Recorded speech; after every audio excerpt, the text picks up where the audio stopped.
Hello, everyone, and thank you for joining us in this webinar from wherever you are. I'm Yvonne, Head of Student Recruitment, Marketing and Communications from ESSEC Business School, Asia Pacific. A leading pioneer in education since 1907, ESSEC is ranked the 8th business school in Europe by the Financial Times and holds the prestigious Triple Crown accreditation. We offer a wide range of top-ranked programs that provide strong global exposure, professional networks, and career outcomes. Students can choose to study in 3 continents via our global campuses in Singapore, France, and Morocco. In helping our graduates advance their professional aspirations, we have produced business leaders who helm some of the world's most influential organizations, such as Chanel, PwC, UBS, L'Oreal, and Van Cleef & Arpels. So if ESSEC is your dream school, you might have asked yourself a few questions. Specifically, how do I finance my studies, especially if I'm going to study in an overseas campus? Or how can I get a good management aptitude test score to enter into ESSEC's prestigious programs? Well, look no further as we have 2 speakers from GRE and Prodigy Finance with me to impart insightful tips on how you can do that. Okay, for those of you who are interested to enter into the world's top business schools like ESSEC, the Graduate Record Examinations, commonly known as GRE, is a familiar entry requirement in most application processes. So what exactly does the GRE entail, and why is it commonly used by these schools worldwide to assess candidates? And how can you prepare for the test in a way that gets you the most ideal score? So it is with great pleasure for me to invite Mr. Kang, Director for Academic Relations, ETS GRE, to guide you in your GRE preparation. Welcome, Jay. The floor is yours.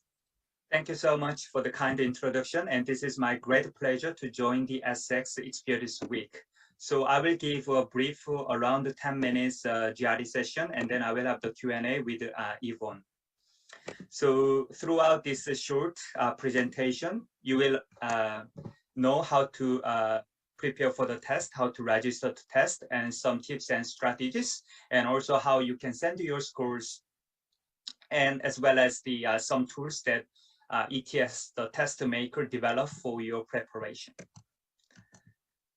So GRE is the test accepted by MBA programs such as ESSEC, and then business master's program, as well as the JD and doctoral degree programs, and the score is valid for 5 years.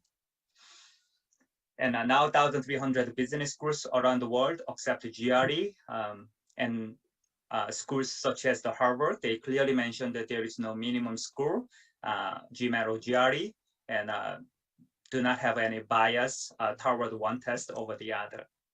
And now the GRE score is also accepted by some law schools in US, so another differentiate from GMAT.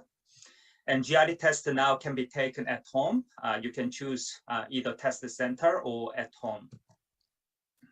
If you choose to take the test at home, you need to prepare. I mean, this is exactly the same test, but the only difference is you need to have your own computer, microphone, speaker, and camera. And GRE has 3 sections: writing, verbal, quant. So writing always first, so 30 minutes and 2 tasks to do, issue and argument.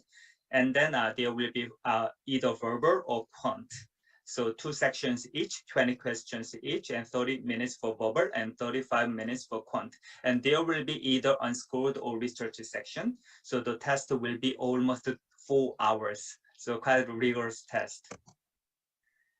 So writing ones, we asking you 2 things. One is issue, the other is argument. Good thing is we share all the test items, the questions on our website. So if you visit our website, you can find the 108 issue items, 108 argument items. And we provide the basic functions for insert text, delete text, and cut and paste, and undo the previous action.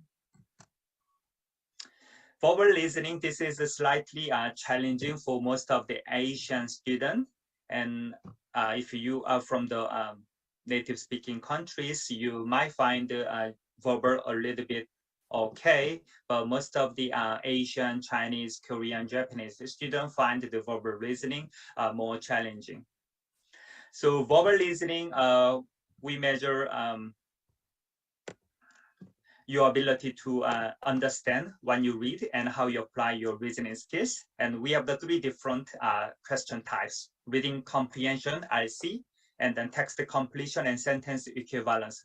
Simply speaking, RC, reading comprehension, is read the sentence and then answer. And then text completion and sentence equivalence, these are similar in a sense that you need to fill the blank. And quant section, we measure basic mathematical skills such as the arithmetic, algebra, geometry, and data analysis. And you can use on-screen calculator we provide. So this is also one of the differentiator from GMAT. And question types, there are 4 different question types: and quant comparison, multiple choice, select one, multiple choice, select one or more, and numeric entry. So the quant ones is US high school level mathematics. So most of the Asian students find this quite okay. So this is the test preview tool. On the test preview tool we provide for free. You can see how you navigate the test.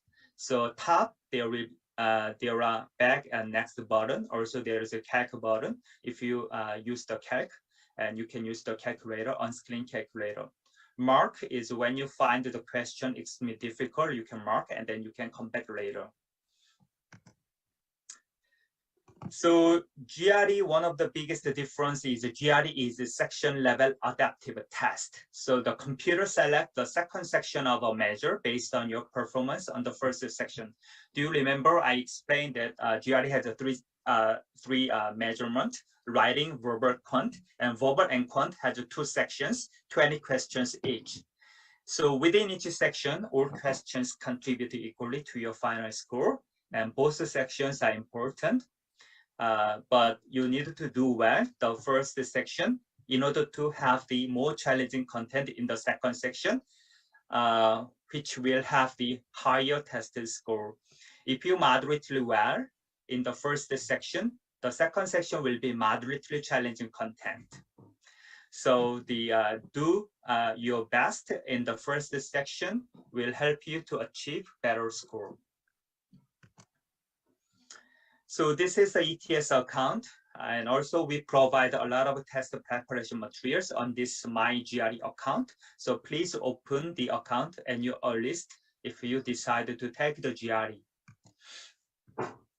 So on test day, at home testing, you need to have your the small whiteboard or transparent sheet protector, as we don't provide a paper and pencil for at home edition. In other words, at test center, we provide paper and pencil.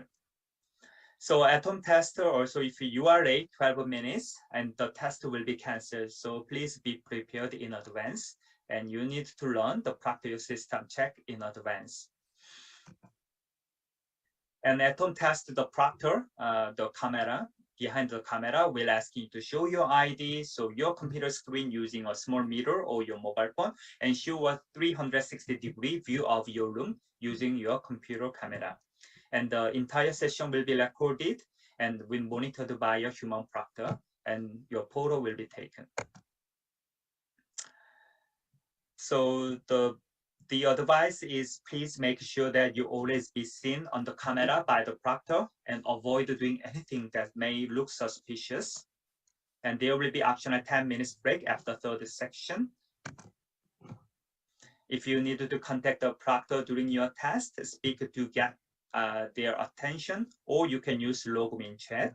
And if you experience any technical issue, you need to call proctor you, not ETS, and the telephone number you can find here.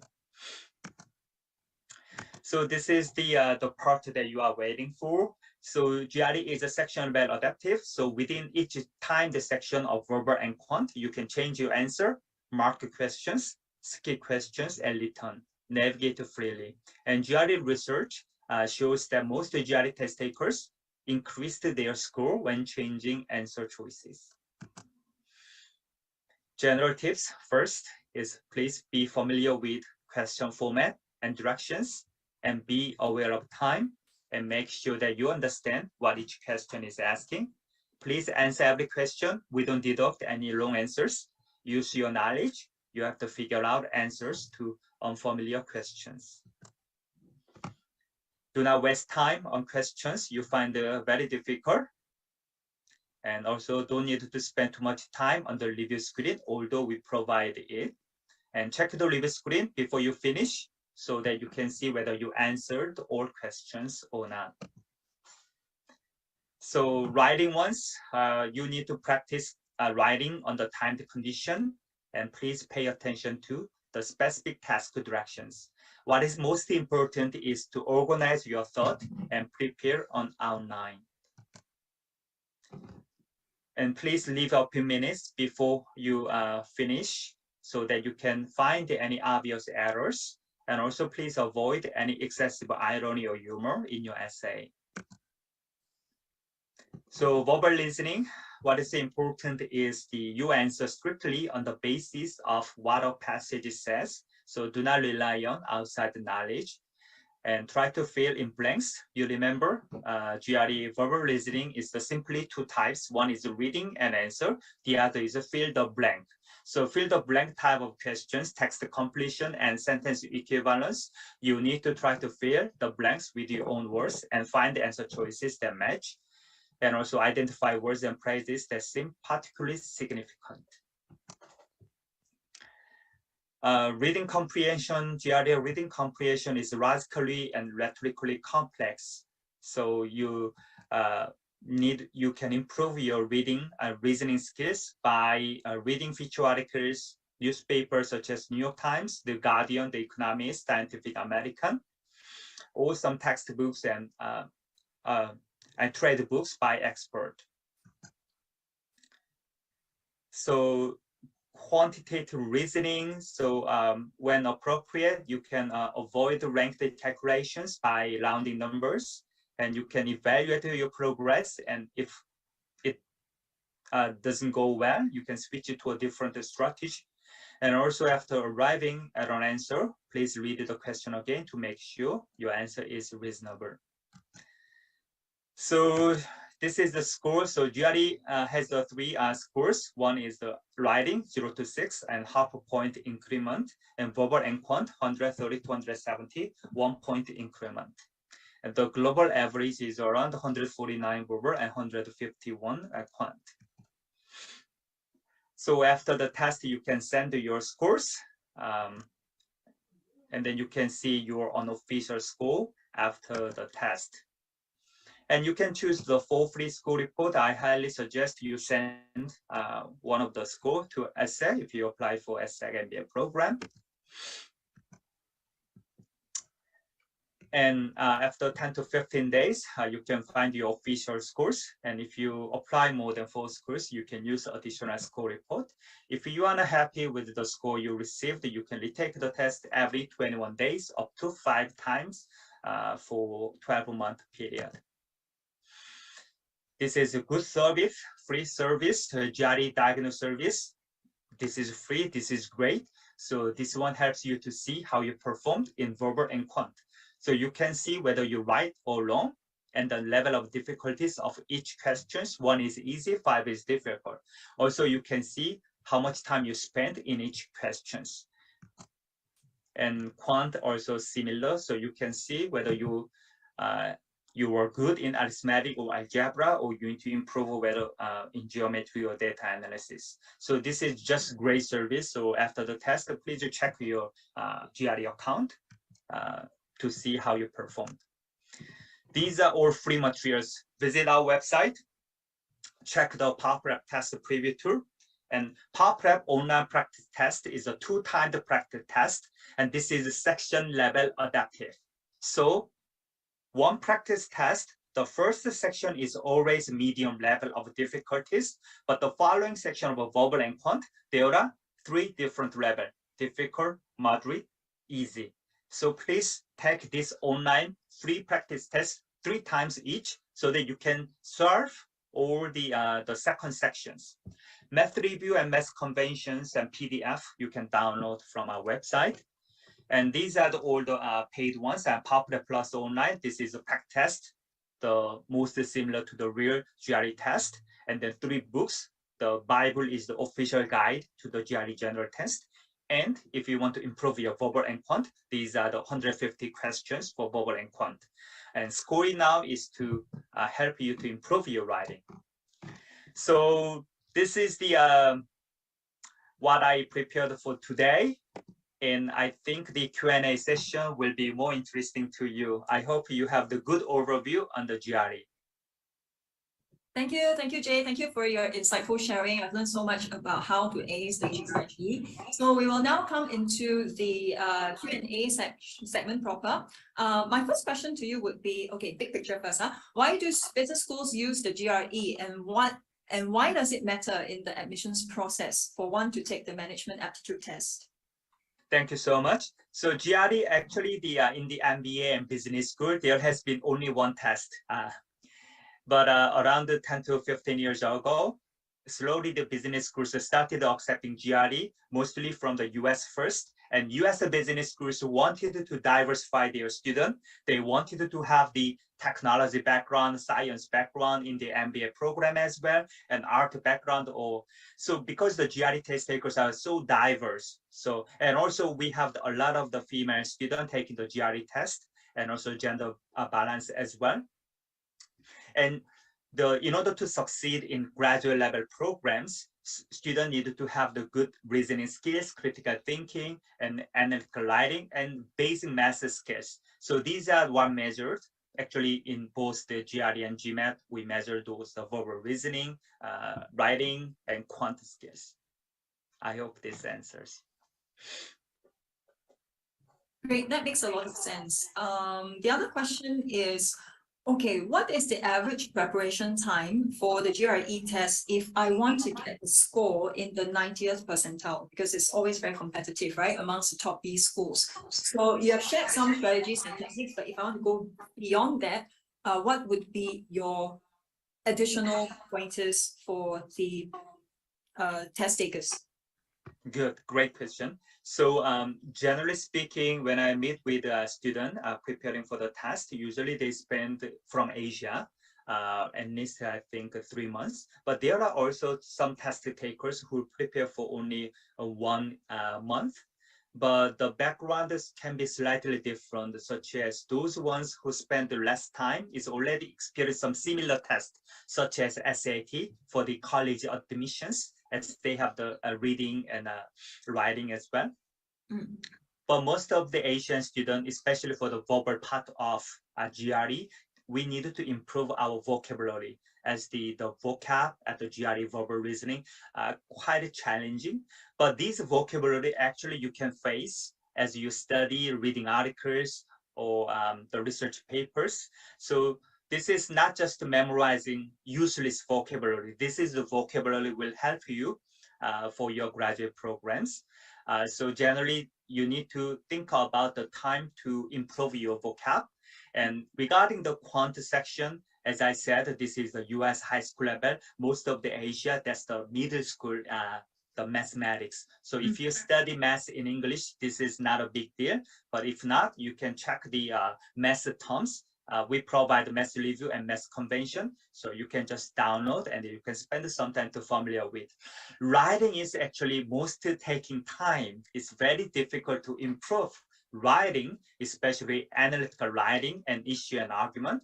But as I said, we provide you 180 questions each, issue and argument. So as long as you have enough time, you can think about what are the key messages, how I will write in the issue, whether I will agree or disagree. So if you prepare that, also a lot of test takers say that the study group together with someone who has the same ambition or plan for the graduate studies, and then those brainstorming for the writing will also help.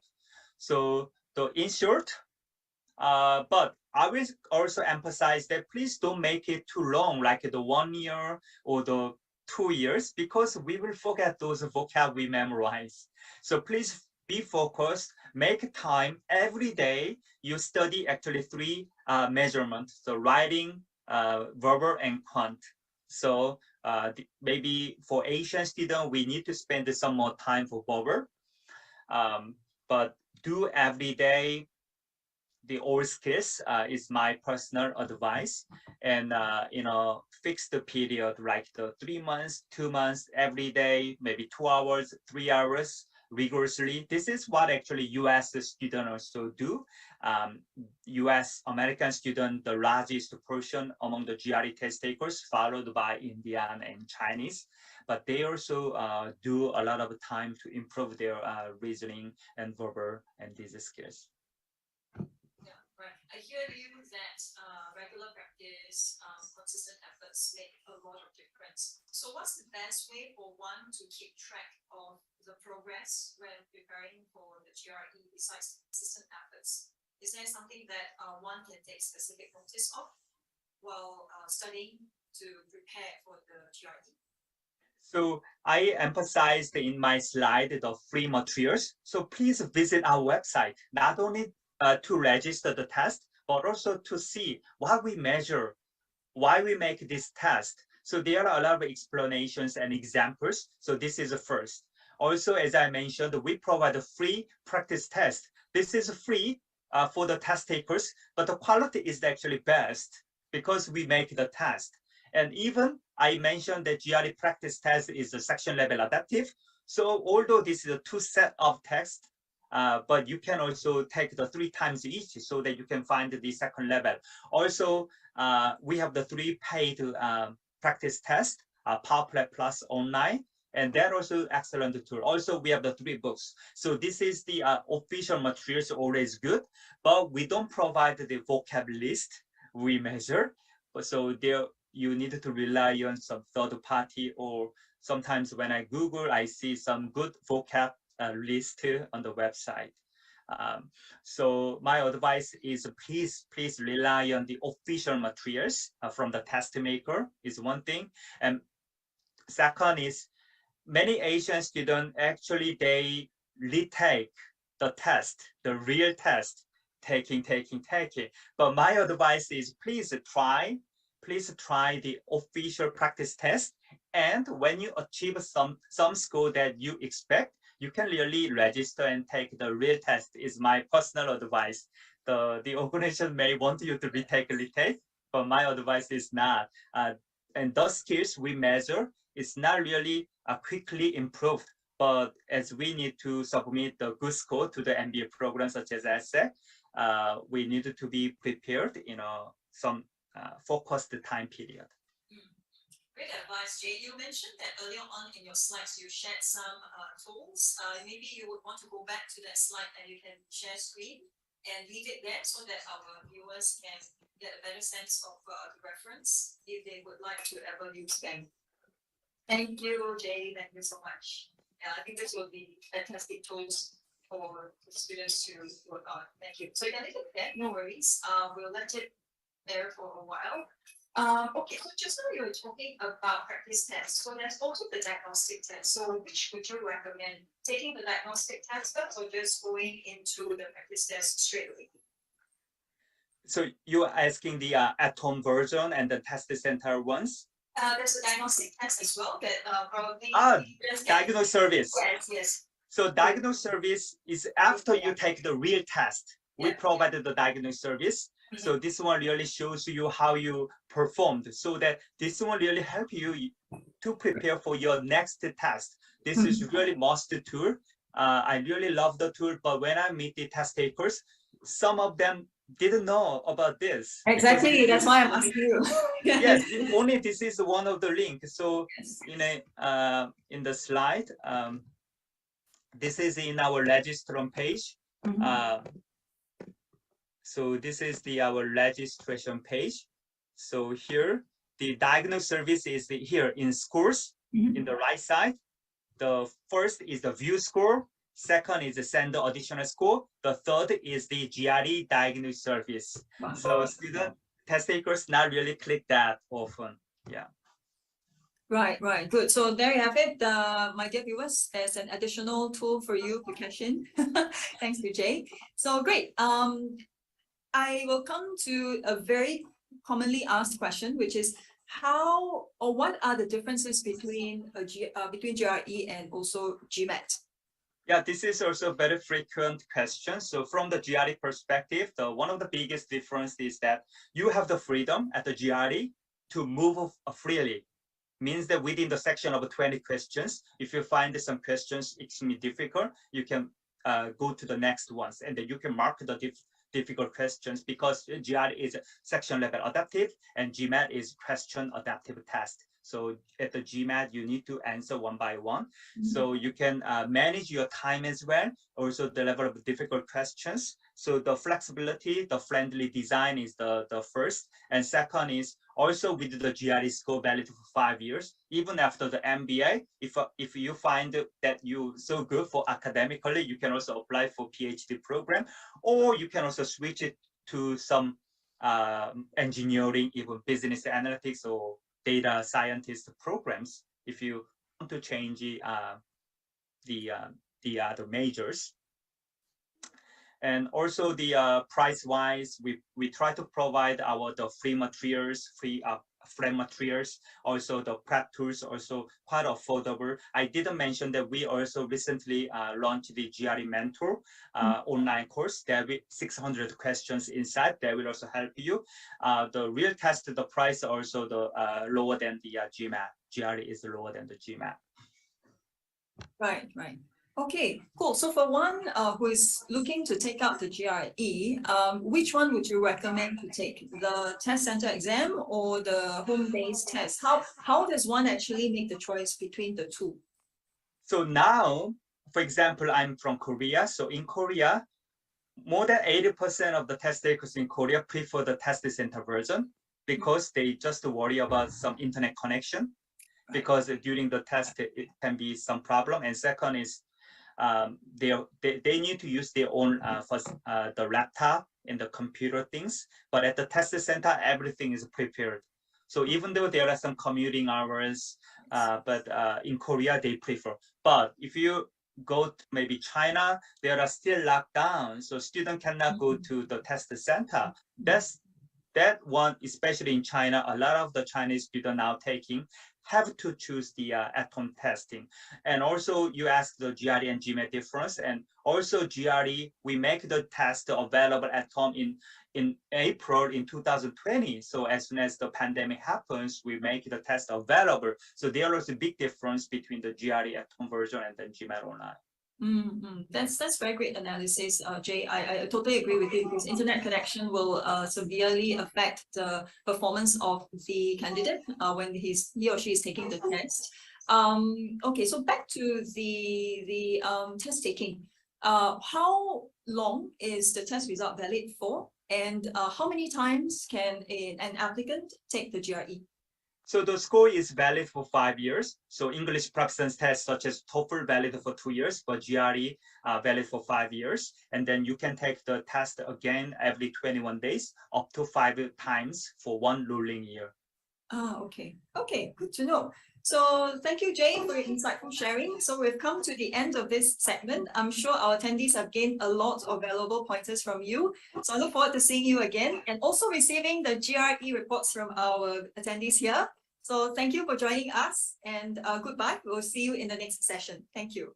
Thank you. Bye. So hello once again to everyone, and thank you for staying with us in the second segment of this webinar that touches on the topic of financing your study. I have with me Mr. Mayank Sharma, Head of Global Partnership and Country India from Prodigy, who will take us through the financing options offered by Prodigy Finance and how one can apply for study loans. Over to you, Mayank.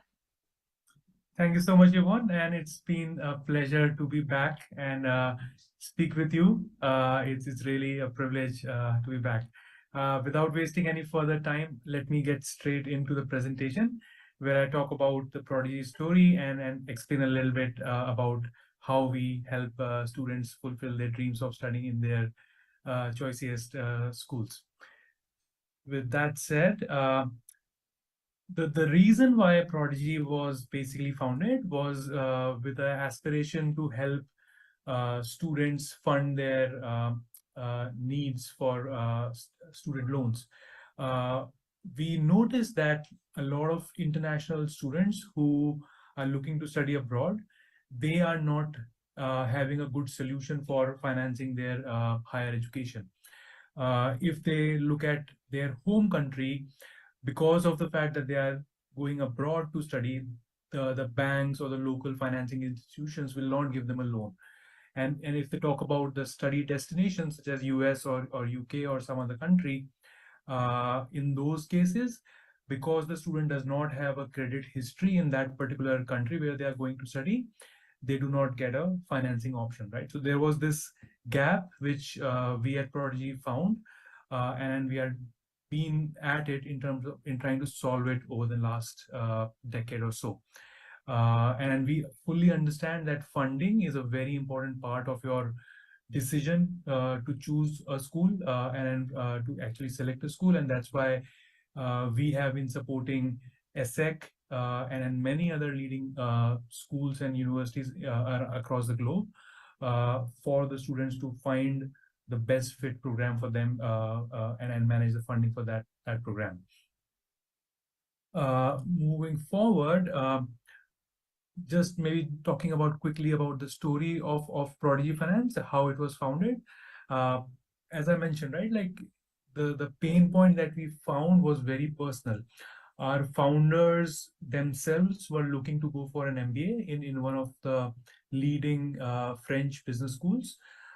This was back in 2007, and then them being an international student coming from South Africa, they were not able to find any kind of financing solution from leading global banks and institutions. And then once they managed to overcome that barrier by managing the funds personally, as and when they started the education in that leading business school, all the international students that they met had faced a similar kind of problem, right? So that is where our founders realized that this is not a very small problem, it's a huge problem faced by international students. And immediately after the MBA, somewhere around in 2007, Prodigy Finance was founded with the idea of helping to solve this problem for international students. So if you fast forward to now, we have funded or financed more than 28,000 students globally who have basically gone to 900 plus different schools. The students come from 133 plus different nationalities, and in total, we have funded worth $1.5 billion worth of education loan. So that's been a journey, and we continue to progress on this and try and help more and more students as we go forward. With that, I'll switch quickly to how Prodigy works, what is our process, so that you as a student understand how can you leverage Prodigy Finance to help your education at ESSEC. So firstly, jumping on to the advantages of Prodigy Finance, it's a very unique proposition. We offer a loan without the need of a cosigner or without the need of a collateral. The repayment terms are pretty flexible. The student can choose to repay in anywhere between 7 to 20 years. The entire process is fully online. They don't need to physically visit a branch or an office. As such, everything has to be done online. Offer we are able to give to a student within 2 business days. The process of actually filling in a loan application is even smaller. It takes about 20 to 30 minutes. So you can get an instant loan quotation. And then, yeah, I mean, the repayment starts 6 months after you graduate. So during the time you are studying at ESSEC Business School, you don't have any, let's say, burden of repaying part of your loan or paying up any interest. So that's a great benefit. And then there are no hidden charges, no penalties, no repayment fees or things like that, which come through the life cycle of the loan. Right. So a very student friendly setup. And this comes from the fact that our founding team has gone through this journey. They have been in your shoes. They know how difficult it is to manage finances for international students. So that's why we have designed it in a way which meets the need for international students. Next up, I'll talk about the process. Again, a very straightforward process, as I mentioned, all fully online. What you have to do is really go to our website, start the loan application, which, as I said, takes 20 to 30 minutes. After you have basically filled in an application, you get a loan quotation. If you like the loan quotation, you can accept it, and then basically that puts you into the third stage, which we call the verification stage. Verification stage is when you have to actually start giving your documents, again fully online. Standard documents such as ID proof, proof of admission, proof of your address, for example, proof of salary, and proof of savings such as credit report and all that stuff, right? So basic documents we ask for, and then once that is submitted by you, we do a quick check on the documents, we validate the authenticity of the documents, and then if everything is good, we match you against our various funding sources. And then once that is done, we basically then send the loan agreement to you to sign. And this is typically a few weeks before your classes starts. And then once you sign the loan agreement digitally, we disperse the funds directly to the university. And then, as I said, you focus on your studies, and then 6 months after you have graduated, you can start repaying the loan via our mobile app, which is available on Android and iPhone. So that's the process. Just again, quickly showing you some like representation of how it looks on our website. So this is our website homepage. In order to be eligible, all you need to be doing is you need to be planning to study abroad. You should be going to a school we support, and ESSEC obviously is one of them, so no issues there. And then you need to be coming from a country or a state that we support. It's a huge list of countries that we support, 100 plus, as I mentioned, so shouldn't be a problem. We basically are available almost globally to all the important geographies that matter.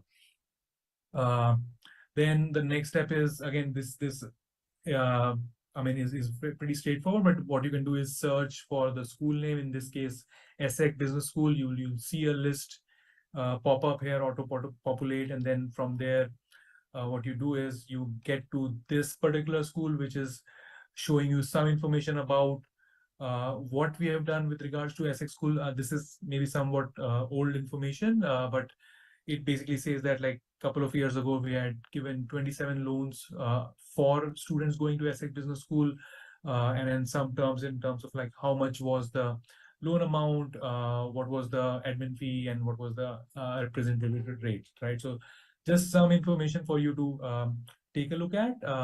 This does not mean that your interest rate or your loan quote will be exactly like this. It's a very personalized offer that you get. This whatever numbers are here are more of averages, just to give you a sense, right? So, and then from here you can just click on apply now and start the application process. And finally, coming to the loan repayment, as I said, it's via a mobile app. We have flexibility in terms of repayment, 7 to 20 years, and you have to pay only 6 months after your classes end. So that's again keeping that flexibility in your mind. And just to finish off, we have a bunch of ways to get connected. You can always write to us. If you have any questions, you can call us on this particular number, or chat to us once you have logged into our dashboard. You'll have an agent respond to your queries almost immediately. And then a couple of social media platforms where we are active. You can obviously go to LinkedIn, Instagram, YouTube, or our own website. Follow the blog section where we write about some of your key questions about studying abroad and all that stuff. So I think that's pretty much it from my side. Open to take any questions that you may have. Great. Thank you, Mayank. Thanks for the very thorough presentation. I simply love the visuals that you have. It's all very clean and very clear cut. So you might want to go back to the slide where you have the contact details and leave it on so that our viewers can take down the contact details if they ever need to approach you or your team members. Great. Thank you. So let's start the Q&A segment right now. I would like to start off with asking, okay, in terms of eligibility for loans, what would be the key criteria to for one to apply for a Prodigy Finance loan? Sure. So yeah, I think it's very basic. We just need to understand a couple of things. So the student needs to be looking to study abroad, right? So that's the first thing. As long as they are studying abroad for a master's level course, such as the ESSEC MBA, they would be eligible for a Prodigy Finance loan, right? So all they need to understand is the school needs to be supported by Prodigy Finance, the course needs to support it, and then they need to be going for a master's level international degree. So I think that's the basic criteria. And based on that, they are eligible to start a loan application, and then based on the information that they give as part of the loan application, they will get an offer which will be very personalized to their situation, right? So I think that's what they have to keep in mind. The offer is, again, as I said, very personalized, so I can't give you a representation of what interest rate a particular student will get. The best way to find it out is just apply yourself, and you will get the answer. Right. Okay, great. Okay, after ascertaining the eligibility, I think the next set of questions that one would normally ask would be, what are the kind of questions or information that I need to ask from Prodigy Finance before getting a graduate study loan? Or what kind of questions do I need to prepare beforehand, or considerations that I need to prepare beforehand? I mean, as such, there is nothing that you need to prepare. If a student needs a loan, they know they will be going for a study abroad option to a business school such as ESSEC, and they have a shortfall in terms of the funding, then they need not have an admit already, right? They can always come to Prodigy Finance and say that, hey, I am looking to apply to ESSEC Business School in the next 3 months. And then based on that, they can always pick ESSEC Business School as one of the schools that they are going to, and then get a provisional offer or a loan quotation for ESSEC, right? And as and when their plans firm up, they know exactly which school they are going, when they are going, which year or which intake, they can change the application or start a new application altogether, right? So I mean, it really depends on the student. There are students who, like, from a fall perspective, which is typically starting in the month of August, September, they can start engaging with Prodigy as early as in January. And on the other hand, there are students who come to us as late as June, July, right? So there's a whole spectrum of different kind of students, and you can come to us whenever you are ready, right? I think that would be the best way I would sort of advise the students, like, come to us whenever you are ready. We are pretty much open for you or your questions. Great. I can see why Prodigy Finance would be a very flexible option, which is one of the benefits. So talking about benefits, what other benefits are there in taking up a loan with Prodigy Finance, especially for international students, compared to conventional options like banks and other financing options? Sure. Yeah, with Prodigy, I think the biggest advantage is that, like, there is no need for a cosigner or collateral. I think students are assessed based on their merit in terms of their future income potential, not based on, like, whether they have a house that they can put as a collateral, or if they have parents who are wealthy or well-to-do who can put money for the student, right? So I think that's the main advantage. We are looking at the student and giving them that flexibility to define their own future in a way, right? So that's what we think is pretty powerful. And then the other things are that, like, obviously the interest rate that we offer to the students is fairly competitive. The full process is online. It's very, very fast. I've seen cases which get approved fully in like 2-3 days flat, right? So it is pretty fast in terms of, like, how we are approving our customers. And then I would say one of the very, very strong points for us as a business is also, like, the quality of the support that we offer to the students, right? Like, if students has any queries, they can write to us or call us, and our teams are very, very well trained. And they are experts in addressing the questions that students might have, right? So I think we have that as a very, very strong muscle. And we have seen a lot of students appreciate that, right? They get good service from us, which eases a lot of stress or tension they might have, because it is generally a very stressful process, this whole thing. Great, good. Glad to hear that. And talk about stress. So if a candidate is actually unemployed when applying for a loan, is that an issue that the person is presented?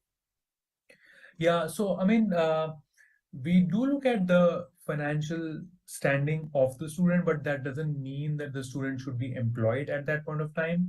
As long as student can demonstrate that they have sufficient sort of funds to manage their 2 years of the course, and that funding could be from their own savings, it could be via scholarship, it could be also by the loan that they are planning to take from Prodigy Finance. I think that is all we look for, right? We know that the student, if they are getting selected with ESSEC for a business program or something else, we know they are going to a very, very reputed institution, and we can easily say that they have a good earning potential in the future, and based on that we are willing to fund them, right? I think that's really the thinking. Yeah, so I mean, employment at that point of time is not a must. There are students who like leave the job for the last 3-4 months, try to relax or pick up some more skills in that period, and then they apply for the loan in that duration. Good. So what kind of documents are required as part of the loan application process? Sure, very basic stuff. So think of it as like proof of identity, which could be your passport, it could be a proof of address, your proof of admission into ESSEC program. It could be also like if you have said you have a scholarship, it could be a proof that you have that scholarship, and then finally like your savings, right? So which shows or demonstrates that you including the loan, you have sufficient funds to manage the 2 year of expenses that you have. So pretty straightforward, simple set of documents. All of them can provide digitally, and then we look at them and verify them and then approve your loan. Okay, great. So the application process seems to be quite easy, but there again, there could be a pitfalls. So what are some of the common mistakes that students make in their application? So sorry, say that again. Yeah, so I think that it's quite easy. It's a very streamlined process to apply for a loan with Prodigy. But are there any common pitfalls or mistakes that the applicants make in the application, and how can this be avoided? Yeah, I mean, from a mistake perspective, I think the only advice I'll give is like they need to be honest in terms of providing the information. We do have some cases in which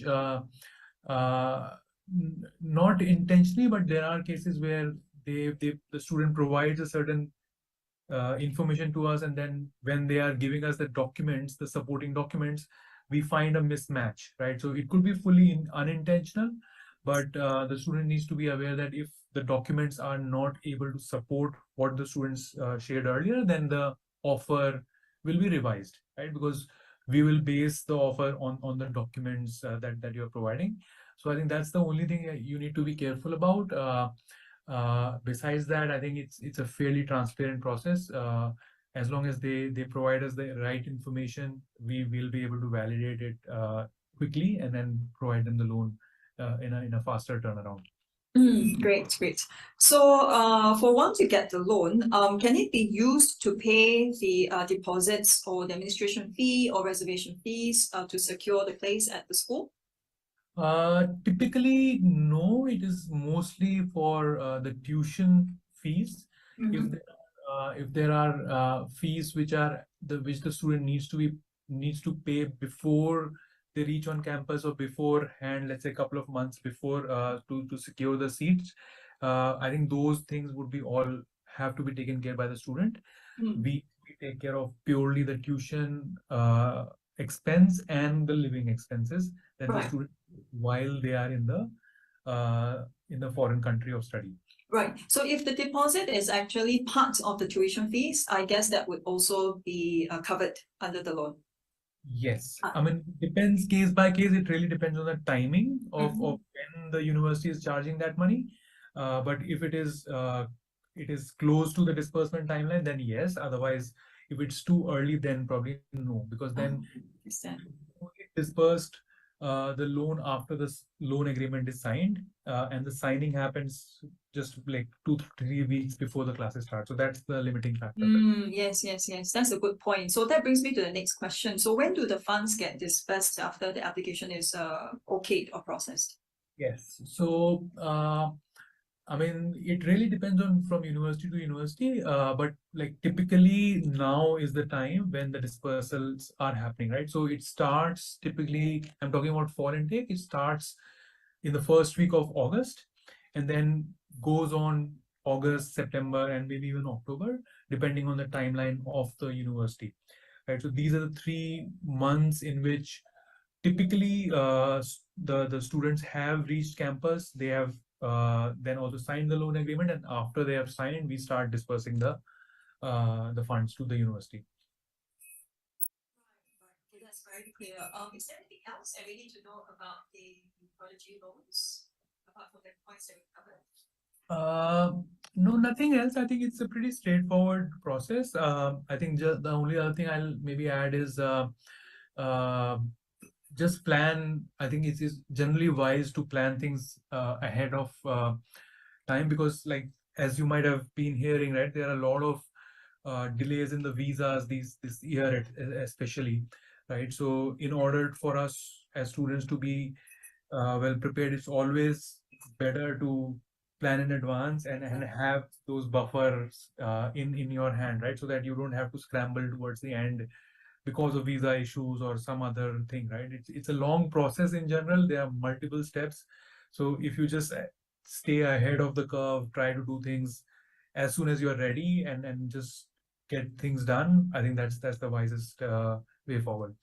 Yeah, I totally agree. Since that preparation is always the key to success, isn't it? And one of the factors that you just mentioned is that the earlier you apply and then the funds get dispersed before the deposit is actually required of the student, that actually gets covered as well. Okay, great. So thank you, Maya, for your insightful sharing. So it's uplifting to know that Prodigy makes quality education accessible by leaving no one out in financing their study aspirations. So I hope our viewers have gotten a good understanding of the support that you guys can get from Prodigy. And with this, we have come to the end of the webinar. Thank you, Mayank, for your kind participation, and to all our viewers for your time and attention. I wish you the very best in your study loan application with Prodigy and GRE preparation as well. Looking forward to see you on the ESSEC campus one day. Thank you. Thank you so much, Yvonne. It was lovely chatting with you. Pleasure. Thank you. Bye. Thank you. Thanks, Mayank. Bye.